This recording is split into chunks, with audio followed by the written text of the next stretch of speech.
ఇషాన్ కిషన్ భారతదేశానికి చెందిన క్రికెట్ క్రీడాకారుడు. ఆయన భారత జట్టు తరపున 18 జూలై 2021న శ్రీలంకతో జరిగిన మ్యాచ్ ద్వారా వన్డే క్రికెటర్లోకి అడుగుపెట్టాడు. ఆయన ఇండియన్ ప్రీమియర్ లీగ్ 2021లో ముంబై ఇండియన్స్ జట్టులో సభ్యుడిగా ఉన్నాడు.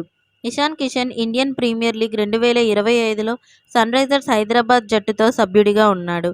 ఆయన ఎస్ఆర్హెచ్ తరపున మార్చి 23న తొలి మ్యాచ్ ఆడి 47 బంతుల్లో 106 అంటే 11 ఫోర్లు, 6 సిక్సర్లు చేసి తన తొలి ఐపీఎల్ సెంచరీ నమోదు చేశాడు. ఇషాన్ కిషన్ 1998 జూలై 18లో బీహార్ రాష్ట్రంలో బోధగయలో జన్మించాడు. ఆయన తండ్రి ప్రణవ్ కుమార్ పాండే స్థిరాస్తి వ్యాపారుడు. సోదరుడు రాజ్ కిషన్ తన క్రికెట్ కెరీర్ ప్రారంభానికి సహకరించాడు. క్రికెట్ సభ్యుల రిజిస్ట్రేషన్ వ్యవహారాల్లో బీహార్ క్రికెట్ అసోసియేషన్, బీసీసీఐ మధ్య గొడవల కారణంగా తన మిత్రుడి సలహాతో ఇషాన్ కిషన్ జార్ఖండ్ రాష్ట్రం తరపున క్రికెట్ కెరీర్ను ప్రారంభించాడు.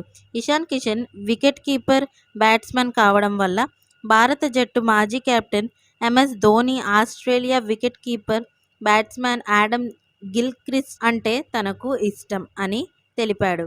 ఇషాన్ కిషన్ 2021లో శ్రీలంక పర్యటనలో భాగంగా జరిగిన సిరీస్లో 18 జూలై 2021న తొలి వన్డే ఆడి వన్డేలో అరంగేట్రం చేశాడు.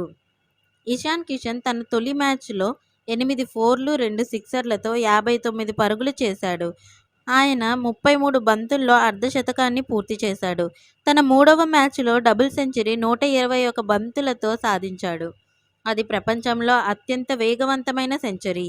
ఒకే ఏడాదిలో వన్డేతో పాటు టీ20లో అరంగేట్రం చేసి హాఫ్ సెంచరీ చేసిన రెండో భారతీయ బ్యాట్స్మన్గా రికార్డు సృష్టించాడు. మీకు మా వీడియోస్ కనుక నచ్చినట్లయితే ఇలాంటి మరెన్నో విషయాలు తెలుసుకోవాలనుకుంటే డూ సబ్స్క్రైబ్ టు సమాజం ముచ్చట్లు.